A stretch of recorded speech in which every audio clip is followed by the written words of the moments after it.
Beautiful shot of Lady Liberty on this Independence Day morning. Good morning and welcome to Morning Joe. It is Monday, July 4th. I'm Jonathan Lemire.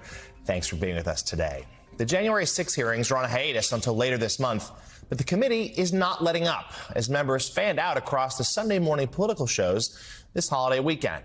They addressed the possibility of criminal referrals of Donald Trump to the Justice Department and what to expect from the evidence presented at future hearings.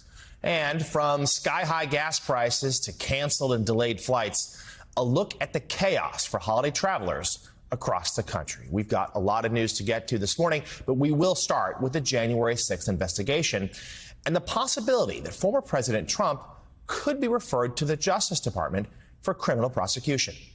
Here's an interview with Vice Chair of the committee, Congresswoman Liz Cheney. So the committee will or will not make a criminal referral? We'll make a decision as a committee about it. So it's possible there will be a criminal referral, which would be effectively the committee saying that he should be prosecuted, and this is the evidence that we've uncovered. The Justice Department doesn't have to wait for the committee to make a criminal referral, and there could be more than one criminal referral. I have greater concern about what it would mean if people weren't held accountable for what's happened here. I think it's a much graver constitutional threat if a president can engage in these kinds of activities and, the majority of the president's party looks away, or we as a country decide, we're not actually going to take our constitutional obligation seriously. I think that's a much more serious threat. NBC News has confirmed that at least one of the messages about possible witness intimidation presented in last week's hearing was received by former White House aide Cassidy Hutchinson. Take a look. This is a call received by one of our witnesses.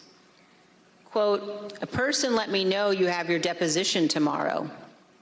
He wants me to let you know he's thinking about you. He knows you're loyal and you're going to do the right thing when you go in for your deposition." A source familiar with Hutchinson's deposition says the individual referenced as a person in that message is indeed former Chief of Staff Mark Meadows. The committee declined to comment. A spokesperson for Meadows released a statement claiming, quote, "No one from Meadows' camp, himself or otherwise, has ever attempted to intimidate or shape Ms. Hutchinson's testimony to the committee."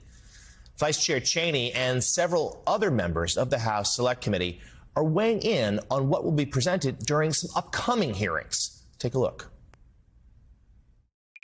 Do you have any evidence other than Cassidy Hutchinson's testimony to corroborate what she said happened in that presidential motorcade? The committee has significant evidence about a whole range of issues, including the president's intense anger. And I think anger at not being allowed to go to the Capitol. Yes, exactly. At that moment. Yeah. And so, but let me just leave it there. I think you will continue to see in coming days and weeks additional detail about the president's activities and behavior on that day. I don't want to get too far ahead of what we intend to present in our next hearings, but our very next hearing will be focused on the efforts to assemble that mob on the Mall, who was participating, who was financing it, how it was organized, including the participation of these white nationalist groups like the Proud Boys, the Three Percenters, and others.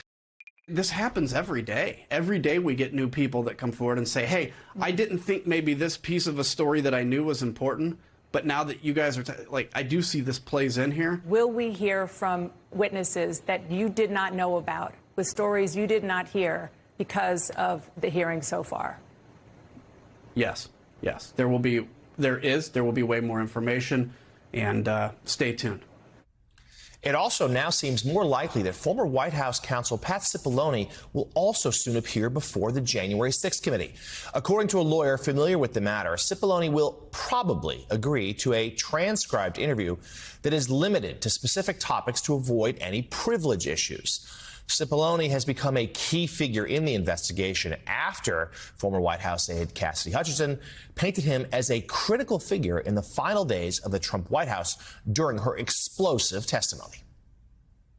He clearly has information about concerns about criminal violations, concerns about the president going to the Capitol that day, concerns about the chief of staff having blood on his hands if they didn't do more to stop that violent attack on the Capitol. Hard to imagine someone more at the center of things.